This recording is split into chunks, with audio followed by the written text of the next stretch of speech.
Et si un plan de paix n'était en fait qu'un acte de trahison? C'est la question un peu explosive qui agite la diplomatie mondiale en ce moment, à cause d'une proposition assez controversée pour l'Ukraine. Et ce mot, trahison, qu'on a l'impression de ne voir que dans les livres d'histoire, eh bien il est en plein cœur de la géopolitique actuelle. Alors, plongeons tout de suite dans le vif du sujet. Tout part d'un fameux plan en 28 points, attribué à l'entourage de Donald Trump. Sur le papier, c'est une feuille de route pour la paix en Ukraine. Mais pour beaucoup d'alliés européens, c'est vu comme tout le contraire, une sorte de capitulation déguisée. Franchement, imaginez la scène. On propose de limiter l'armée ukrainienne, de lui fermer la porte de l'OTAN pour de bon, et même de valider les annexions russes. Et le tout dans des discussions où ni les Ukrainiens ni les Européens ne seraient à la table. C'est ça qui choque. Pour beaucoup, ça ressemble quand même beaucoup moins à un accord qu'à un abandon pur et simple. Alors, comment est-ce qu'on peut interpréter ce plan ? En gros, deux visions s'affrontent. D'un côté, il y a ceux qui y voient la preuve d'un parti pris évident pour le Kremlin. De l'autre, ses défenseurs parlent d'un certain réalisme politique, une tentative pragmatique de sortir d'une impasse, une approche qui, soit dit en passant, n'est pas sans rappeler la diplomatie d'un certain Henry Kissinger. Ce cas très concret nous pousse à prendre un peu de recul. Avant d'aller plus loin, il faut qu'on se mette d'accord sur les termes. C'est quoi, au juste, une trahison d'État ? La clé pour comprendre, c'est que la trahison d'État, ce n'est pas l'acte d'un espion isolé qui agit dans l'ombre. Non, c'est une décision politique, prise tout en haut, qui vient briser un engagement formel, un traité ou une alliance. C'est l'État lui-même qui change de cap et qui renie sa parole. Il faut donc vraiment faire la différence. D'un côté, on a la trahison d'État, un gouvernement qui décide d'abandonner un allié. Et de l'autre, la trahison individuelle, un personnage comme le général athénien Alcibiade qui vend des secrets à l'ennemi. L'échelle et surtout les conséquences ne sont pas du tout les mêmes. Mais attention, il ne faudrait pas croire que ce phénomène est récent. L'histoire, en réalité, est remplie de ces promesses brisées au plus haut niveau. Les exemples sont nombreux et vraiment frappants. Pensez aux accords Sykes-Picot en 1916. La France et le Royaume-Uni se partagent le Moyen-Orient en secret, trahissant au passage les promesses faites à leurs alliés arabes.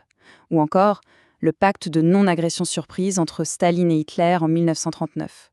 À chaque fois, des alliances sont renversées et des destins basculent. Mais comme le souligne une autre source, il y a un pays qui se retrouve souvent sur le banc des accusés dans l'histoire plus récente. Ce sont les États-Unis.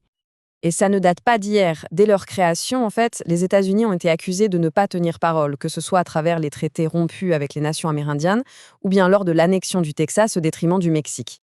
Un exemple plus récent et particulièrement tragique, c'est celui du peuple Hmong, au Laos. Ils ont été recrutés par la CIA pour mener une guerre secrète contre les communistes et ils se sont révélés être des alliés d'une loyauté à toute épreuve. Le prix de cette loyauté a été immense, 40 000 combattants Hmong tués au combat. Et pourtant, quand les États-Unis se sont retirés, ils ont été abandonnés à leur sort, tout simplement, livrés à la vengeance du nouveau régime communiste.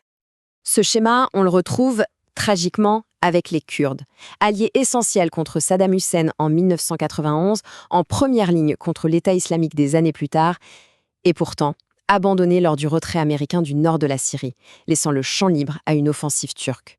Et plus près de nous, les images du retrait chaotique d'Afghanistan en 2021 sont encore dans toutes les têtes. On se souvient de ces milliers d'alliés afghans qui avaient fait confiance aux Occidentaux et qui ont été laissés sur place face aux talibans. Et il ne faut pas croire que ça ne concerne que les partenaires les plus faibles. Même un allié historique comme la France n'est pas à l'abri.